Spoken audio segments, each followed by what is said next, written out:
দরজায় করা নাড়ছে মুসলমানদের পবিত্র ঈদ ঈদুল আজহা। ঈদ আসে খুশির ঝলক নিয়ে। এই কুরবানির মধ্যে দিয়ে আমাদের সকল অহংকার দূর হোক। ও ভাই, গরুর দাম কত? 1 লাখ। কুরবানির পশু কোনো পণ্য নয়, তা নিয়ে আমরা দামাদর করবো না। কুরবানির তোর গরুটা ছোট, আমার গরুটা বড়। হাই হাই, আমি ঠকে গেলাম।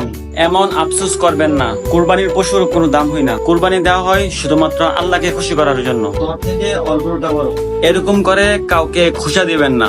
কুরবানির পশুর যত্ন নিন, ঠিক আপনার সন্তানের মতন। কুরবানির গোস্ত 3 বর্ণকে মিলেমিশে ভাগ করে নিন। একটা জিনিস মনে রাখবেন, কুরবানির গোস্ত গরিবের হক। আলহামদুলিল্লাহ, কুরবানির পশু কিনা ডান। এরকম ভাবে ছবি বা ভিডিও করে সোশ্যাল মিডিয়াতে আপলোড করবেন না। একটা জিনিস মনে রাখবেন, কুরবানি শুধু আল্লাহকে খুশি করার জন্য। কাউকে খুশি করার জন্য কুরবানির পশু জবাই করবেন না। তোর গরুটার গোস্ত 2 মণ হইব? আরে না, 3 মণ হইব। মাংস নিয়ে এরকম বড়াই করবেন না। কুরবানির গরু সুন্দর এবং সুস্থ দেখে কিনুন। আল্লাহ আমাদের সকলকে সুন্দরভাবে কুরবানি দেওয়ার তৌফিক দান করুক, আমিন। কি দেখতেছেন? একা দেখলে চলবে? জলদি বন্ধু বান্ধবদেরকে শেয়ার দেন।